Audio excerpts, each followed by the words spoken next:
He left her at the altar for her best friend. The billionaire CEO later fought to see their triplets. "I have 3 children you've never met." The words hung in the air like shattered glass, each syllable cutting deeper than the last. Maxwell Rothwell, the billionaire music mogul who commanded stadiums with a single gesture, stood frozen on the community center porch, staring at the woman he'd abandoned at the altar 12 years ago.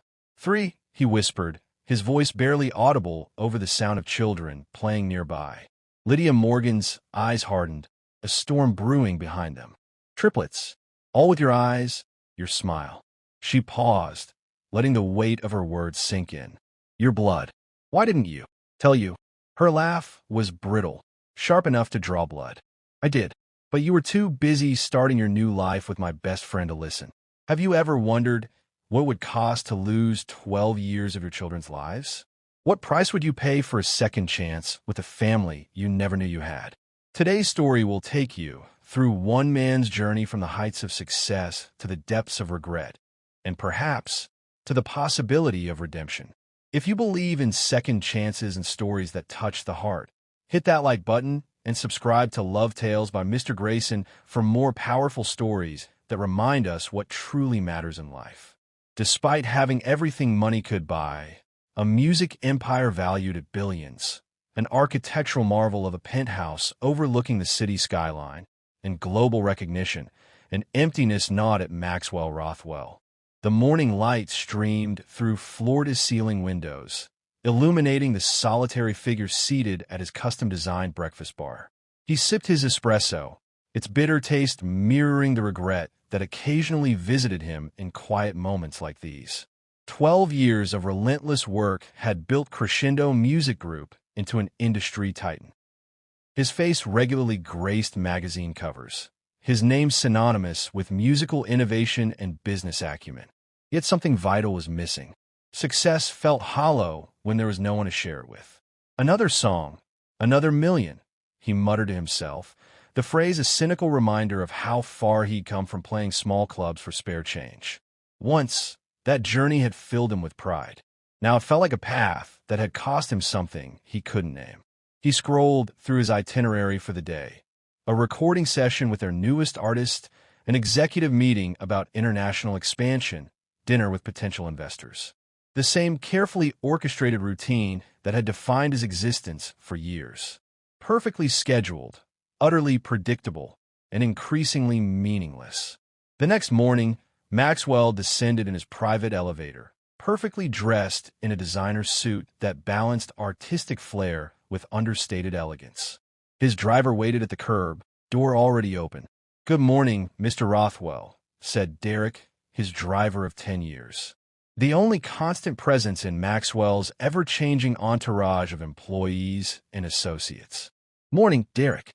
Studio first, then the label for the executive meeting at 11.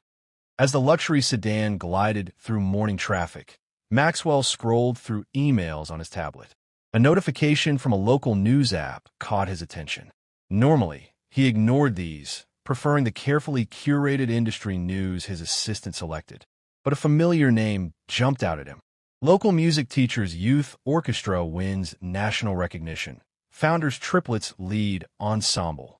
The headline alone made him pause, but the accompanying photo froze the blood in his veins. Lydia Morgan, his Lydia, stood smiling, surrounded by 3 young children, all around 12 years old, all with his distinctive amber eyes. "Derek," Maxwell's voice cracked. "Change of plans. Take me to Horizon Youth Center instead." "Sir?" "The studio session. Cancel it." Maxwell could barely hear his own voice over the thundering of his heart. "Family emergency." The words felt foreign on his tongue. He had no family, not since. Memories flooded back unbidden. Lydia's voice on the phone 2 weeks after he'd left her at the altar, breaking with emotion.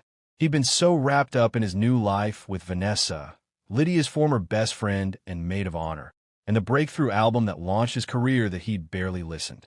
She was pregnant. That much he'd understood. But in his guilt and confusion, he'd made the worst decision of his life. "I can't do this right now, Lydia. The timing is all wrong. Maybe after the tour." The hollow promise had fallen for his lips so easily. He'd transferred money to her account, assuming that would solve the problem. Days later, legal papers arrived acknowledging his termination of parental rights. He signed them without contesting, believing he was doing what was best for everyone. Had she said she was carrying multiple babies? Had he been so self-absorbed that he missed this crucial detail? Or had she not known herself at that early stage? The car pulled up to a modern building with gardens surrounding it. Horizon Youth Center read a simple sign. The sounds of instruments being tuned and children practicing drifted from an open window. "Wait here," Maxwell told Derek, his legs unsteady as he stepped onto the sidewalk. A mural decorated one wall of the center, vibrant colors depicting children making music together. Maxwell approached the entrance, heart hammering against his ribs. Through the open doors, he saw a gathering in the main room. A small celebration appeared to be underway, and there she was, Lydia, moving among the guests with practiced ease, her smile warm and genuine as she spoke with community members. She looked different, yet the same. Her chestnut hair was shorter now, brushing her shoulders instead of cascading down her back. Laugh lines framed her eyes that had once looked at him with such love. She wore simple jeans and a Horizon Center t-shirt, a violin tucked under her arm, a far cry from the designer dress she'd worn on their canceled wedding day. Before Maxwell could retreat or advance, a young boy appeared in the doorway. Tall for his age, with familiar amber eyes, he stared at Maxwell with curious intensity. "Can I help you?" the boy asked, his voice youthful but carrying a hint of his father's timbre. Maxwell opened his mouth, but no words emerged. This was his son, his flesh and blood. The boy had Maxwell's jawline, his mother's nose. "Aiden, who are you talking to?" A girl appeared beside the boy, followed by another boy. Both had the same amber eyes. Triplets, all with his eyes. Maxwell swayed slightly. I'm looking for Lydia Morgan." "Mom," called the second boy, turning back toward the room. "Someone's here for you." Lydia appeared behind her children, a sheet of music in her hands. "What is it, Ethan? We're about to start the—" She froze when she saw Maxwell. The music sheets slipped from her fingers, scattering across the floor like fallen leaves. "Maxwell." His name escaped her lips as barely a whisper. "Hello, Lydia." Maxwell's voice trembled. "It's been a long time." The three children looked between their mother and this stranger, confusion evident on their faces. "Kids," Lydia said, her voice strained but controlled. "Could you please go help Mr. Rodriguez tune the beginner section? I need to speak with this gentleman." "But Mom," began the girl. "Please, Grace, just for a few minutes." The children reluctantly retreated, casting curious glances over their shoulders. Lydia stepped onto the porch, closing the door behind her. Her composure was remarkable, but Maxwell could see the slight tremor in her hands. "What are you doing here?" she asked quietly. "I saw the article about the youth orchestra and the triplets." Maxwell's voice caught. "Lydia, are they?" "Yes." Her response was clipped. "They're yours. All three of them." Maxwell leaned against the porch railing for support. "Why didn't you tell me?" Fire flashed in Lydia's eyes. "I did tell you. You were too busy with your album launch and your new life with my best friend to listen. And then you made it abundantly clear you wanted no part of it." "I never knew there were three of them," Maxwell whispered. "Would it have made a difference?" Lydia challenged. One child wasn't worth staying for. Would three have changed your mind? Her words cut deep because they contained truth. Maxwell had no defense. "What are their names?" he asked instead. Lydia's expression softened slightly. "Aiden is the oldest by 2 minutes. Then Grace. Ethan is the youngest. They're 12. They're musical," he observed, having seen the instruments they carried. "They were born into music," Lydia replied. Pride tinged her voice. "It's in their blood." Maxwell swallowed hard. "I want to meet them properly." Lydia crossed her arms. "Why? After 12 years, why now?" "Because I was wrong," Maxwell admitted, his voice breaking. "So terribly wrong. I've sold out arenas worldwide, made millions, but I've never been happy, not really. And seeing you, I realized what I threw away." Lydia studied him, searching for sincerity or manipulation. Maxwell stood before her stripped of his superstar armor. just a man facing the consequences of his choices. The door opened, and all three children spilled out onto the porch. "Mom," said Aiden, clearly the spokesman. "We couldn't help overhearing. Is this guy really our father?" Lydia sighed, shooting Maxwell a look that clearly said, "This is on you." Maxwell took a deep breath. "Yes, I am your father, though I haven't earned that title." He looked at each of them in turn. "My name is Maxwell Rothwell, and I'm so sorry I haven't been here." "The Maxwell Rothwell?" asked Ethan, eyes widening. "The musician? Crescendo Music Group?" Maxwell nodded uncomfortably. "Whoa!" Ethan exclaimed, then quickly tempered his enthusiasm at his mother's sharp glance. Grace, the only girl, studied Maxwell with searching eyes. "Why did you leave us?" The simple question hit Maxwell like a physical blow. "I was scared," he admitted, "and selfish. I thought my music career was the most important thing in my life." He met Lydia's gaze. "I was wrong." Aiden stepped forward. "Are you back now?" "Like for good." "That's not for me to decide." Maxwell replied carefully. "That depends on your mother, and on all of you." Lydia's expression remained guarded, but something in her eyes had shifted.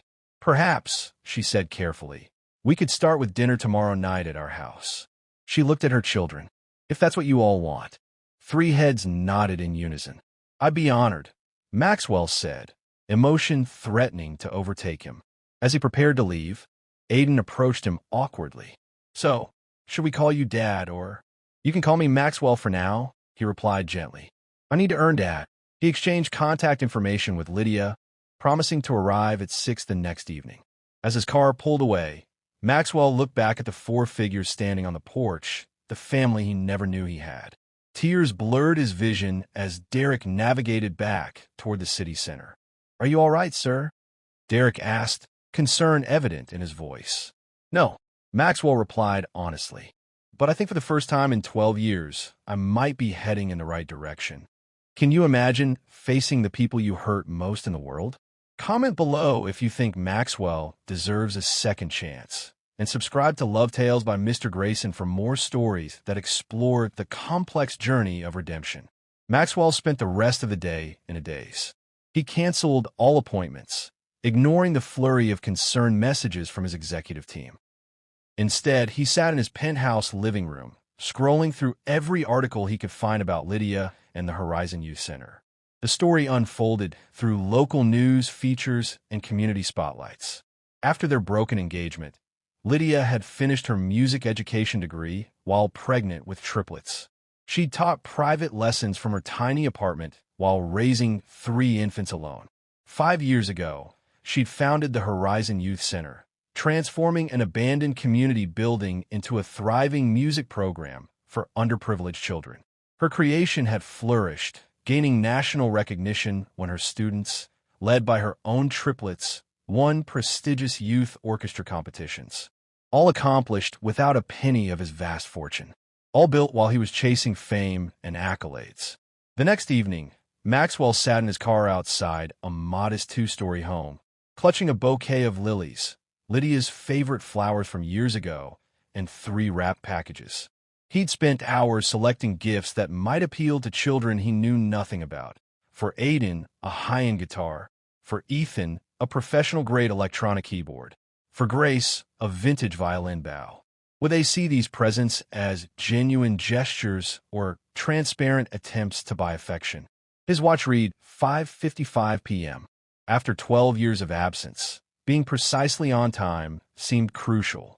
The front door opened before he reached it. Grace, the quietest of the triplets, stood in the entryway. Up close, Maxwell noticed her freckles, just like Lydia's, scattered across her nose. "Hi," she said softly. "Mom's finishing dinner." "Thank you, Grace," Maxwell replied, stepping inside. He offered her the flowers.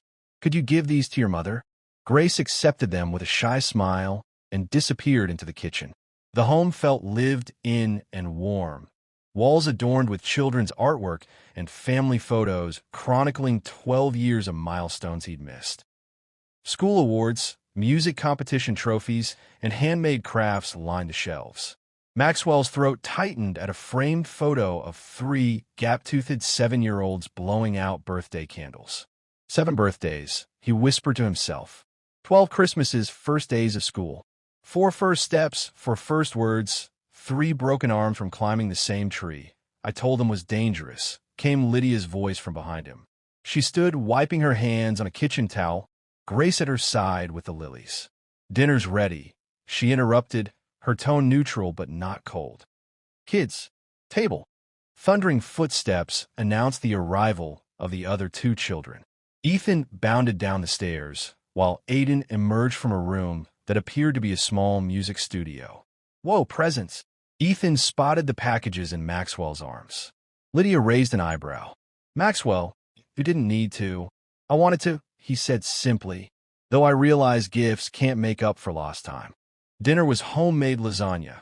Maxwell remembered it as Lydia's specialty, with garlic bread and salad. The conversation started awkwardly, with long pauses and uncertain glances. So, Aiden finally said, pushing his food around his plate. You make music or something? Maxwell smiled, grateful for the opening. Something like that. I started as a performer, but now Crescendo Group includes record labels, production studios, and venues. Is that why you left? Grace asked bluntly. Because you were busy making all that? The table fell silent. Lydia looked ready to intervene, but Maxwell shook his head slightly. No, Grace, he answered honestly. I left because I was afraid. I wasn't ready to be a father, and I convinced myself that my music was more important than family. He met Lydia's eyes briefly. It was the biggest mistake of my life. Did you ever think about us? Ethan asked, his voice smaller than before. Even once. Maxwell set down his fork, giving the question the weight it deserved. I didn't know about you specifically, he said carefully, but I thought about your mother often, wondered what might have been if I'd made different choices. He paused, weighing his next words. I think part of me always knew there was someone missing from my life. I just didn't know it was the 3 of you. After dinner, the gift opening broke some tension. Ethan's keyboard especially was a hit, and soon all 3 children were in the living room, experimenting with their instruments. Their excited voices drifted into the kitchen, where Lydia and Maxwell stood washing dishes in weighted silence.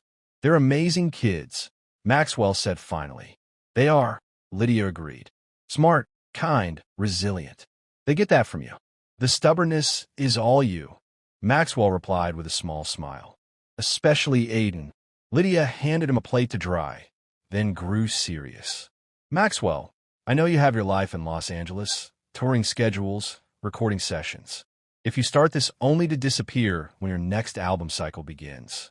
I won't, Maxwell promised fervently. I've spent 12 years chasing fame and fortune. I finally understand what really matters. Lydia studied him, weighing his sincerity. We'll take it slow, she decided. Weekend visits, maybe a dinner during the week. Let's see how it goes. Maxwell nodded, grateful for any opportunity. Thank you. Before leaving, he knelt down to the children's level in the living room. Thank you for letting me visit tonight. I'd like to come back, get to know each of you better, if that's okay. Ethan nodded enthusiastically. Can you show me how to use this keyboard properly? It has so many buttons. Absolutely, Maxwell smiled. How about this weekend? Aiden shrugged, tried to appear indifferent though his fingers kept returning to the strings of his new guitar. Whatever. I guess that'd be okay. Grace simply studied him with those penetrating eyes, Lydia's eyes in shape, his in color. You hurt my mom, she said finally. Really badly. Maxwell didn't flinch from the accusation.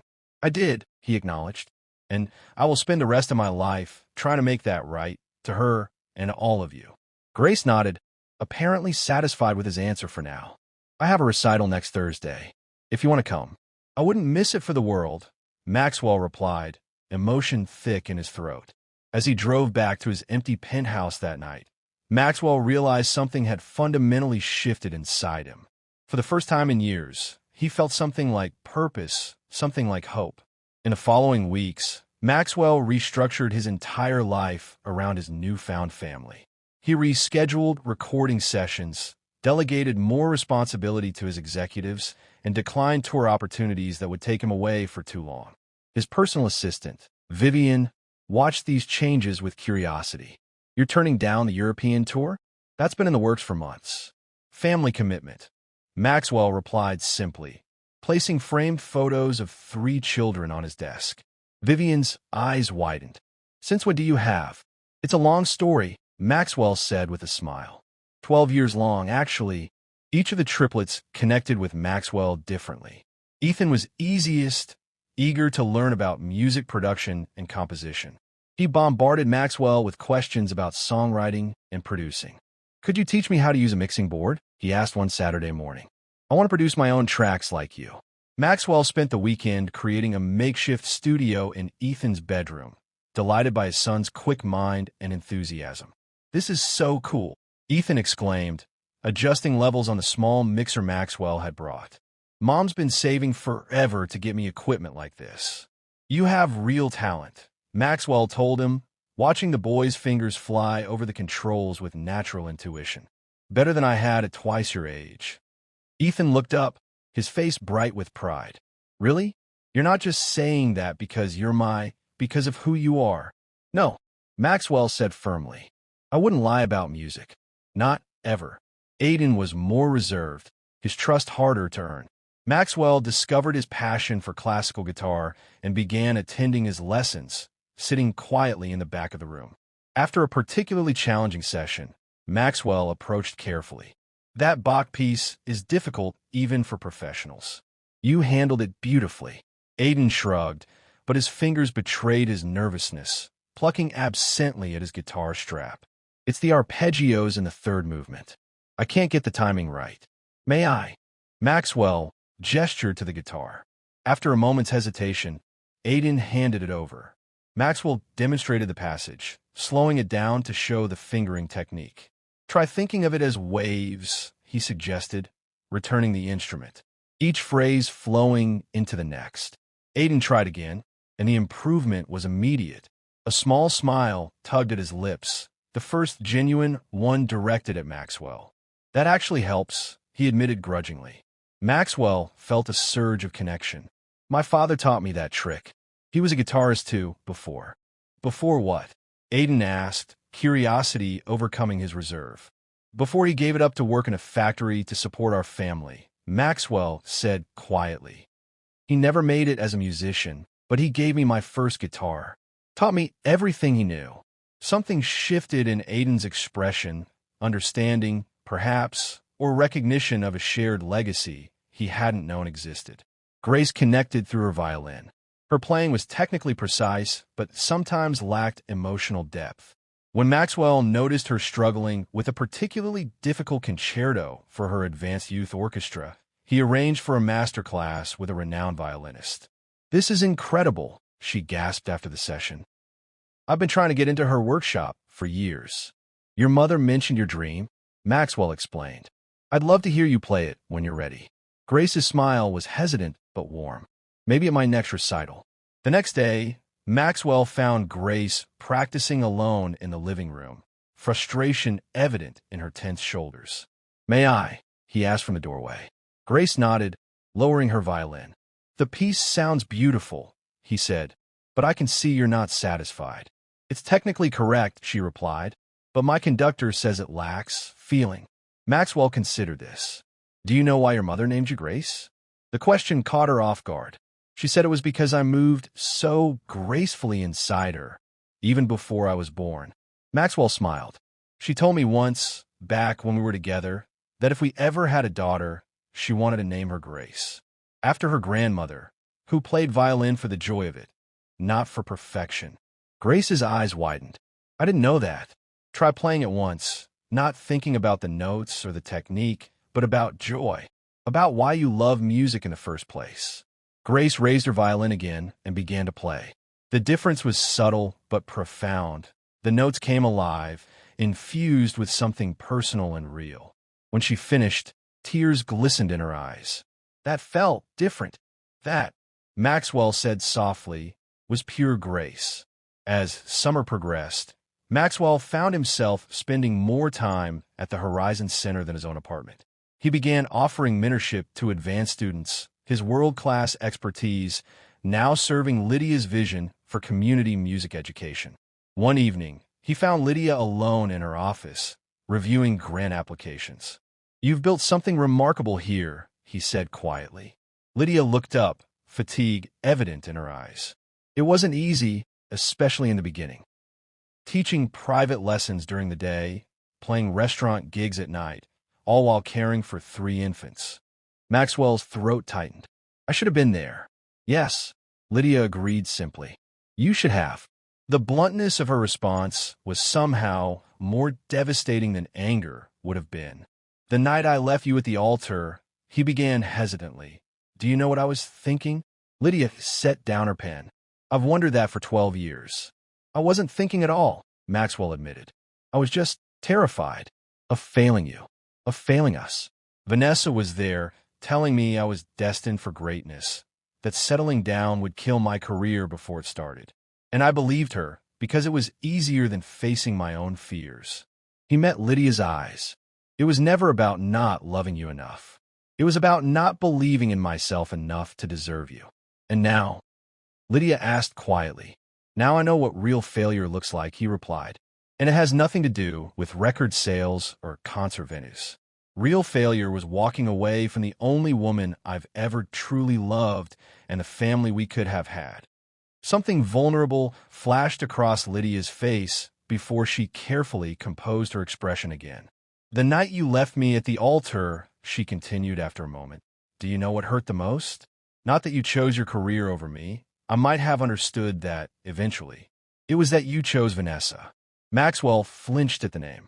"My best friend since childhood," she pressed on. "The one person I trusted most in the world besides you. You two broke something in me that day that I wasn't sure could ever be fixed." "Where is she now?" Maxwell asked quietly. "I have no idea," Lydia replied. "She sent a letter about 5 years after everything happened. Said your relationship had ended. That fame changed you both. Wanted to apologize." She shook her head. "I never responded." Maxwell nodded, understanding. "We lasted 3 years," he admitted. "By then, the damage was done to everyone involved, with nothing to show for it but regret." They sat in silence for a moment, the weight of their shared history hanging between them. "Lydia," Maxwell began hesitantly, "I know I have no right to ask, but may I be part of their lives? Truly part of their lives, in whatever capacity you're comfortable with." Lydia set down her pen and met his gaze directly. "They deserve to know their father," she said finally. "But Maxwell, I need to be clear, if you start this, you can't walk away again. They've grown up without you. They've managed. But if you come into their lives now only to disappear when the next album or tour beckons." "I won't," Maxwell promised. "I've spent 12 years chasing acclaim. I finally understand what really matters." Lydia studied him, weighing his sincerity. "We'll continue as we have been," she decided. "Recitals, lessons, dinner once a week. Let's see how it goes." Maxwell nodded, grateful for any opportunity. "Thank you. Sometimes the most valuable things in life aren't what we pursue, but what we've left behind." If this story is resonating with you, make sure you're subscribed so you never miss another powerful tale from Love Tales by Mr. Grayson. As autumn approached, Maxwell invited the family to visit his recording studio. The triplets had never seen a professional facility before, and even Lydia, who had once dreamed of recording her own compositions, seemed quietly excited beneath her composed exterior. "Is this where all the famous people record their albums?" Ethan asked, eyes wide as he took in the state-of-the-art equipment. Maxwell nodded, enjoying their amazement. "This is Studio A, where we record most of our top artists. Some of the biggest albums of the past decade were created right where you're standing." Aiden ran his fingers lightly over a row of guitars mounted on the wall. "Are these all yours?" he asked, his usual reserve momentarily forgotten. "They belong to the studio, but yes, I've played most of them," Maxwell replied. He reached for a vintage acoustic. "This one, though, is special. It was my first professional instrument, the one I used on my breakthrough album." He handed it to Aiden, who accepted it with reverent hands. "You can really record anything here?" Grace asked, running her fingers lightly over a mixing console. "Absolutely," Maxwell smiled. Would you like to try? The children exchanged excited glances.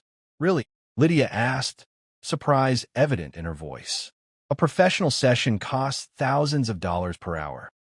Maxwell shrugged. Perks of ownership. Besides, I've been dying to hear what you all sound like together. It took some coaxing, but eventually Lydia agreed.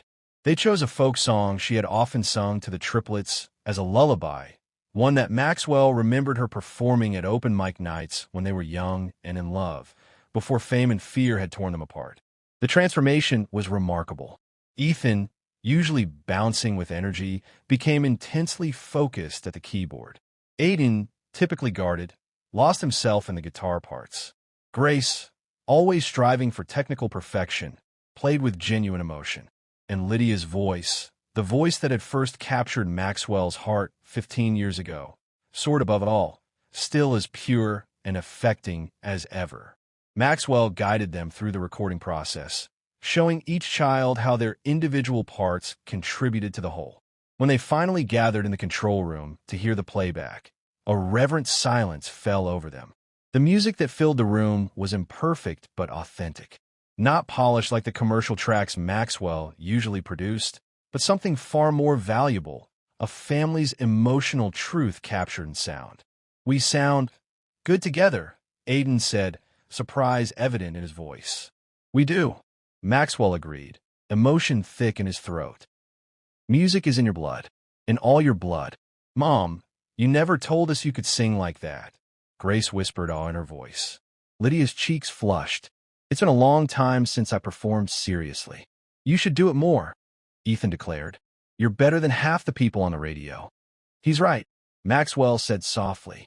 Their eyes met across the control room, and for a moment, something of their old connection flickered between them, the shared love of music that had brought them together in the first place. Later, as the children explored the studio with Maxwell's assistant giving them a tour, he found himself alone with Lydia in the control room. Thank you for today, she said quietly. They'll remember this forever. So will I, Maxwell replied. He watched her profile as she gazed through the glass at their children, her expression soft with love. Gathering his courage, he continued, Lydia, I'd like to be more present in their daily lives. I've been looking at properties in your neighborhood. Lydia's eyes widened. You would move? Leave Los Angeles? The company can function without my physical presence every day, he said. And nothing is more important than being close to them. To all of you, the moment stretched between them, filled with unspoken emotions.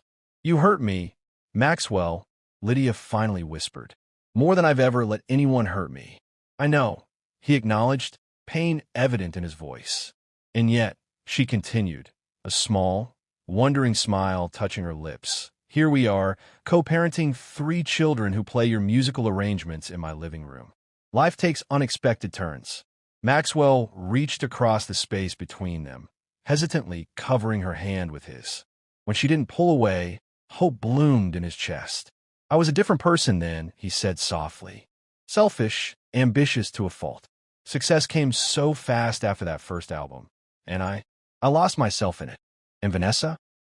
Lydia asked, the name still carrying a hint of old pain. Maxwell sighed, the weight of those memories heavy on his shoulders. We lasted 3 years. By the time my second album went multi-platinum, we were already falling apart. The same ambition that made her push me to leave you made her impossible to please. Nothing was ever enough. Not the money, the fame, the lifestyle. She wanted the glamour of being with a star, but resented how much work it actually took. That doesn't surprise me, Lydia admitted. Vanessa always wanted the outcome without the process. The irony is, Maxwell continued, by the time I realized what a terrible mistake I'd made, it was too late. I tried to find you after Vanessa, and I split up. Did you know that?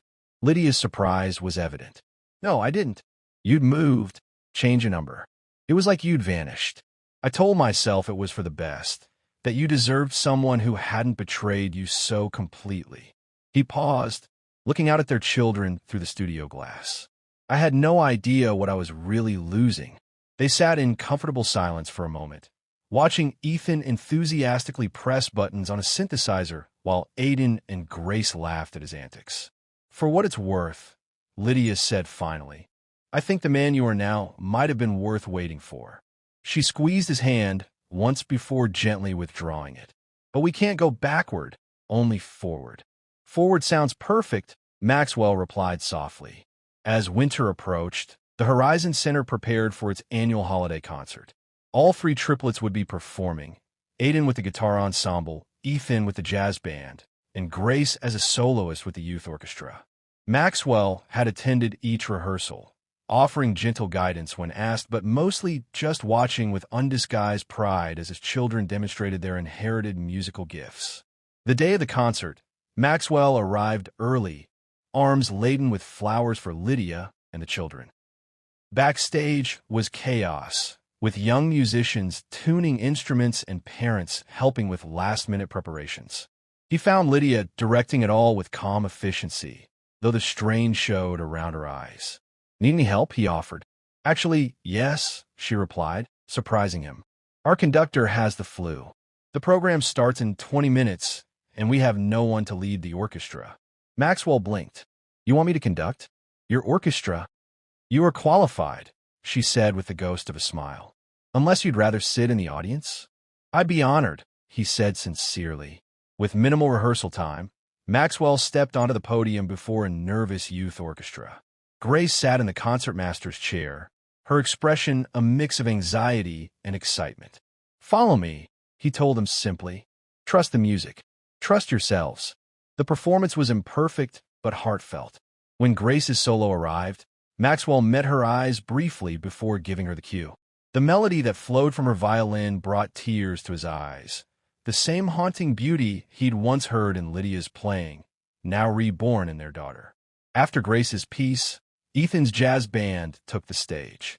His keyboard work showed remarkable maturity for a 12-year-old, his inherent feel for rhythm and harmony shining through even in the simplified arrangements.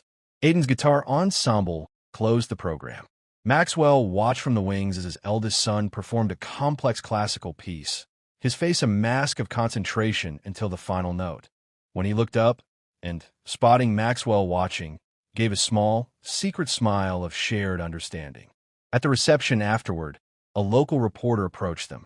Mr. Rothwell, this is quite a surprise. Is this a new philanthropic venture for you? Before Maxwell could respond, Aiden stepped forward. He's our dad, he said simply, surprising everyone. He's here for us. The reporter's eyebrows shot up. I wasn't aware you had children, Mr. Rothwell. Maxwell placed a gentle hand on Aiden's shoulder, feeling the boy tense then gradually relax under his touch. I'm just getting to know them, he said honestly. And they're the most remarkable people I've ever met. Later that night, as Maxwell prepared to leave, Lydia walked him to his car. Aiden called me Dad, Maxwell said, still processing the moment.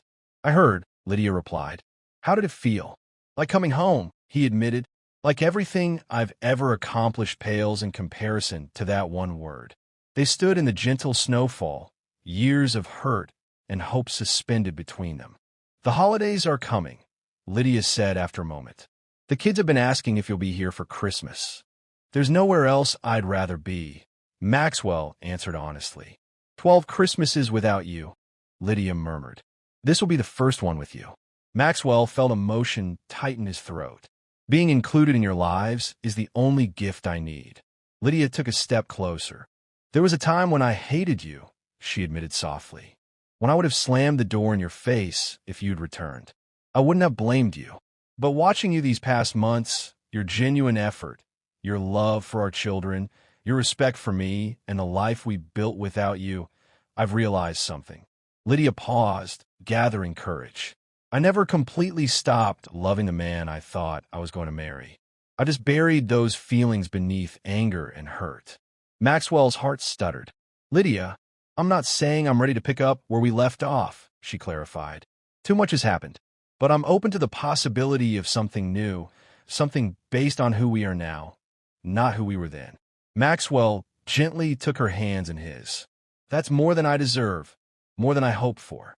Their moment was interrupted by the triplets bursting through the front door, filled with excitement about the successful concert.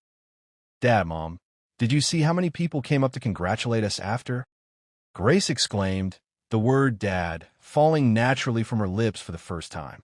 And Mr. Rodriguez said my guitar solo was professional level, Aiden added proudly. Ethan slung an arm around Maxwell's shoulders, a casual gesture that felt momentous. Nice conducting, Dad. Very dramatic with those crescendos.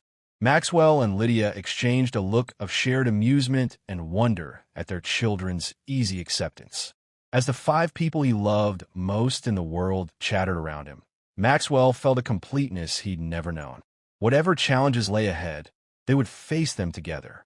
Life teaches us lessons in unexpected ways.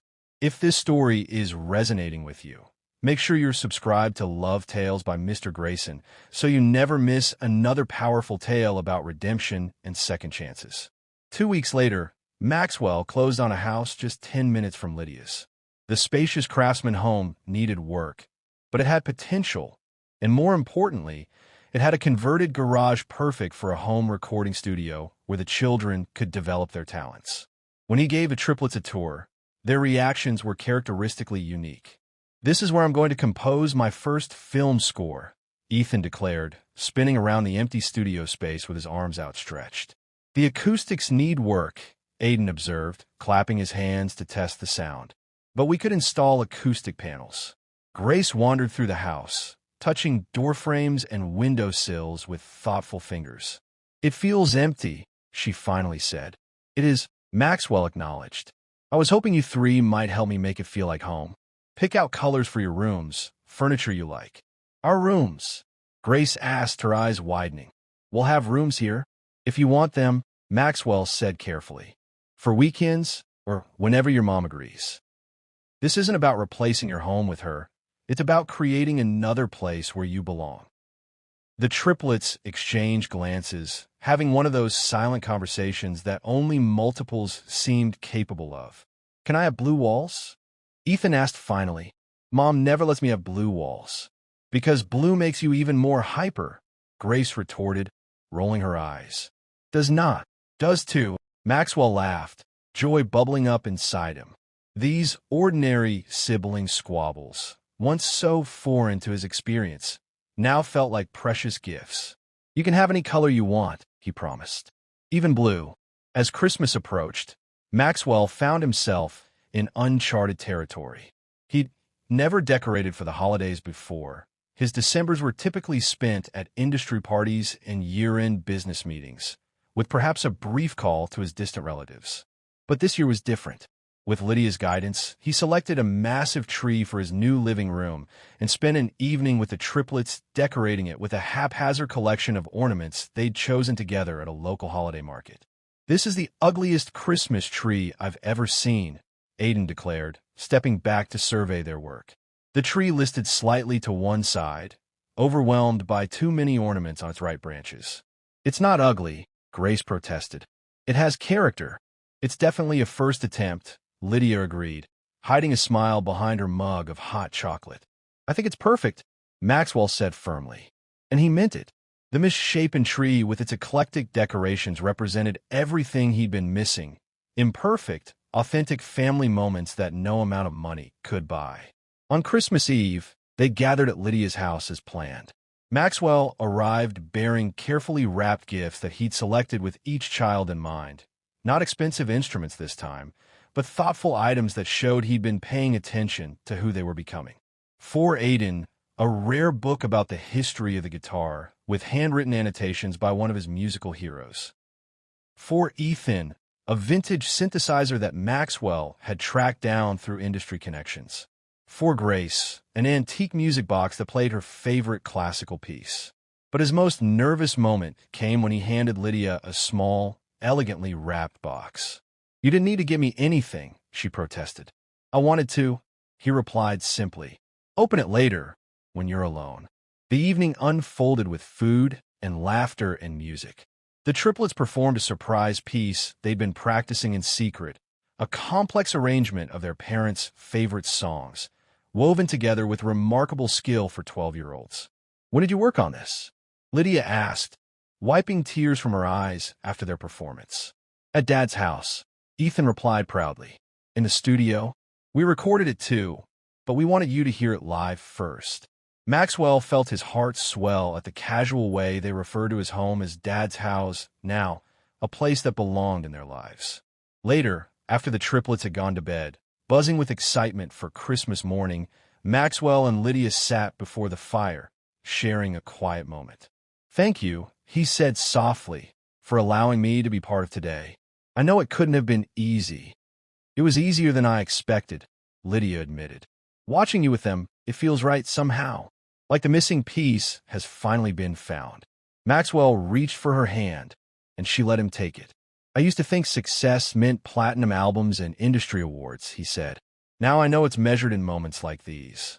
Lydia studied their intertwined fingers. "I've been wondering whether to open your gift now." "It's up to you," Maxwell replied, sudden nervousness making his voice rough. Lydia reached for the small package she'd set aside earlier. Carefully unwrapping it, she found a velvet jewelry box.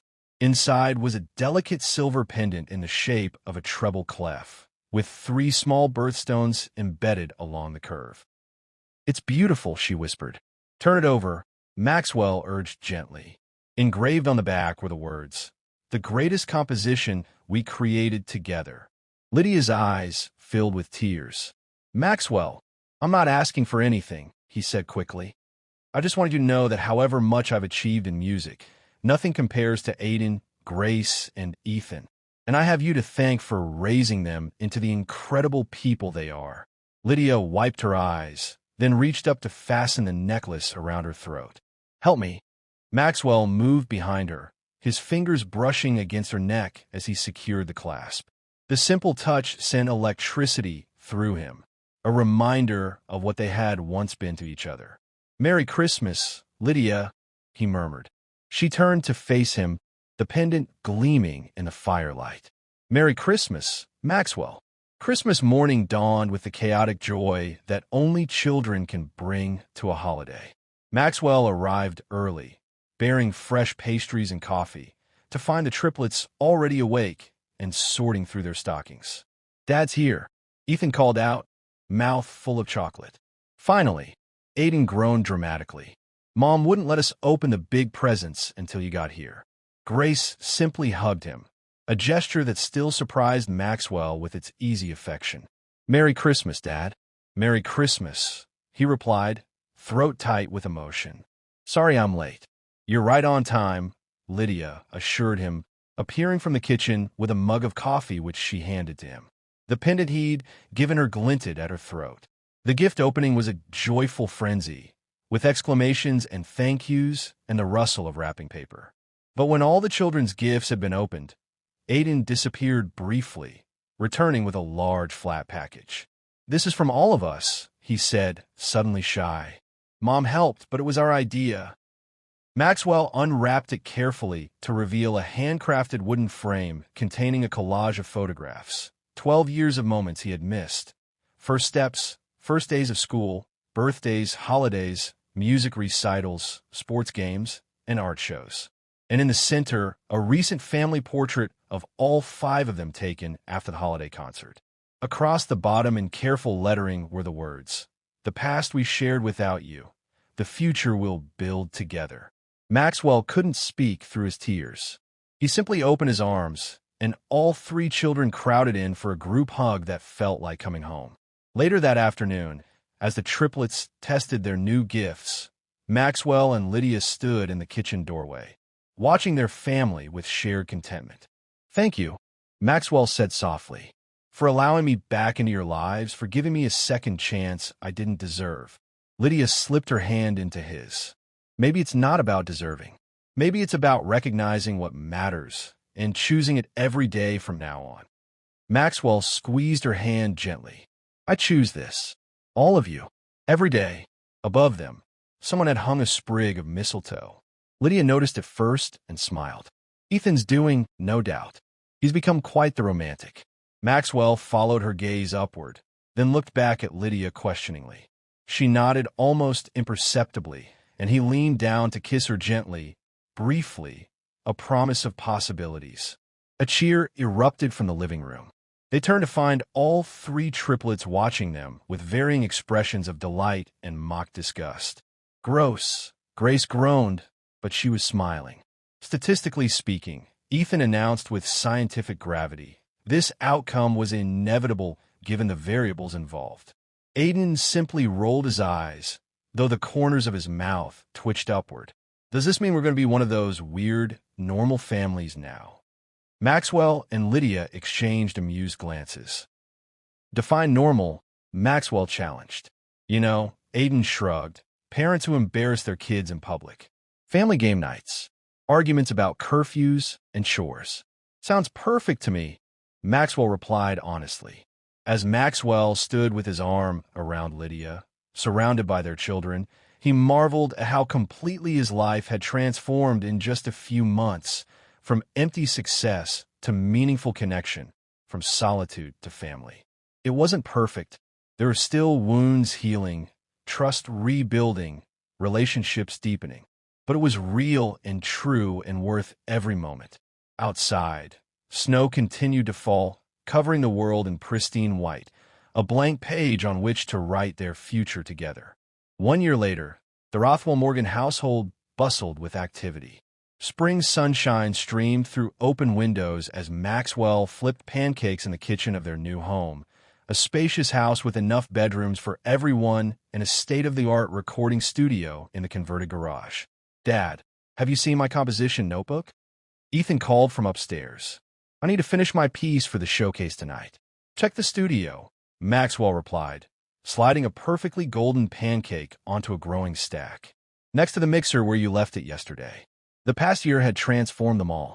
After months of careful consideration, Lydia had agreed to sell her modest home, and Maxwell had sold his sterile penthouse.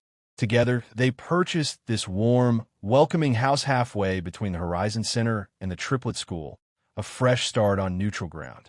Lydia appeared in the doorway, hair damp from the shower, looking more relaxed than Maxwell had seen her in months. You're making your famous chocolate chip pancakes, she observed with a smile. Special occasion. Maxwell leaned over to kiss her cheek. 1 year since I found you all again. Seemed worth celebrating.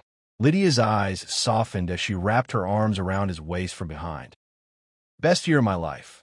Their peaceful moment was interrupted by Grace thundering down the stairs, violin case in hand. Dad, Mom, I think I've finally mastered that Paganini piece. Want to hear it before breakfast? Absolutely, Maxwell replied, turning down the stove burner. Grace had blossomed over the past year, her technical precision now balanced with genuine emotional expression. As she played, Maxwell caught Lydia's eye across the room, sharing a silent moment of parental pride. When Grace finished, Maxwell applauded enthusiastically. Incredible. You've really captured the passion behind the notes. Thanks, Dad, Grace beamed. Mr. Rodriguez says I might be ready for conservatory auditions next year, even though I'll still be young. Whatever you decide, we'll support you, Lydia assured her. Aiden entered the kitchen next, guitar pick tucked behind his ear, as usual. Something smells amazing. Pancakes, Maxwell replied. Your favorite. Awesome, Aiden grinned, reaching for a plate. The surly, guarded boy of a year ago had gradually given way to a more confident, open teenager who now easily accepted affection and freely gave in return. Ethan bounded in last, waving his composition notebook triumphantly. Found it. Dad, I think I fixed that bridge section we were working on yesterday. Let's hear it after breakfast, Maxwell promised. The studio's all set up. As they gathered around the table, Maxwell looked at each face in turn. Lydia, his partner in creating this beautiful family. Aiden, thoughtful and principled. Grace, passionate and precise. Ethan, creative and exuberant. I have news, Lydia announced as they ate. The Horizon Center has been offered a significant expansion grant. They want me to become the full-time director. Mom, that's amazing, Grace exclaimed. You deserve it, Aiden added firmly. Maxwell reached across the table to squeeze her hand. No one could do it better. There's something else, Lydia continued, a hint of nervousness in her voice. They've asked if you'd consider joining the board of directors, Maxwell, to help shape the center's future. Maxwell felt a surge of emotion. This wasn't just about his financial contributions or industry connections.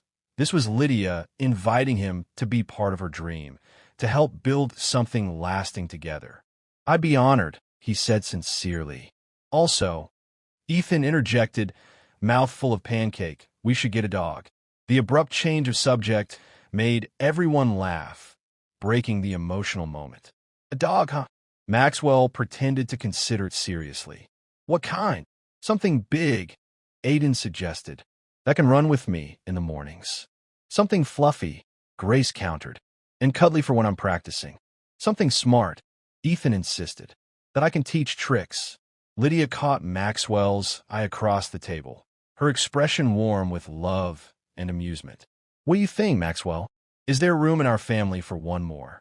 Maxwell looked around at the faces of his children, his miracle second chance, and at the woman who had found the courage to let him back into their lives. I think, he said softly, that our family has unlimited room for love. Later that evening, as they prepared for the triplet showcase at the Horizon Center, Maxwell found himself alone with Lydia for a moment. Did you ever imagine we'd end up here? He asked, helping her with her necklace, the same treble clef pendant he'd given her that first Christmas, now a cherished daily accessory. Never, she admitted. But I'm so grateful we did. Even after everything I put you through. Lydia turned to face him, placing her hands on his chest. The past is part of our story, Maxwell, but it's not the end of our story. He pulled her close, overwhelmed by gratitude for this second chance. I love you, Lydia. I never stopped, even when I was too foolish to realize what that meant. I love you too, she whispered, enough to believe in new beginnings. From downstairs came the sound of the triplets tuning their instruments, their voices calling for their parents to hurry up. We're coming, Lydia called back. As they descended the stairs together, hand in hand, Maxwell realized that his greatest achievement wasn't the empire he'd built or the fortune he'd amassed, but this family, these children, this love that had survived betrayal and absence to emerge stronger and deeper than before. The music they created together was just beginning, and it promised to be the most beautiful composition of all. If this story touched your heart, please hit that like button and subscribe to Love Tales by Mr. Grayson. Share in the comments if you believe in second chances, and remember, it's never too late to create the life and family you were meant to have.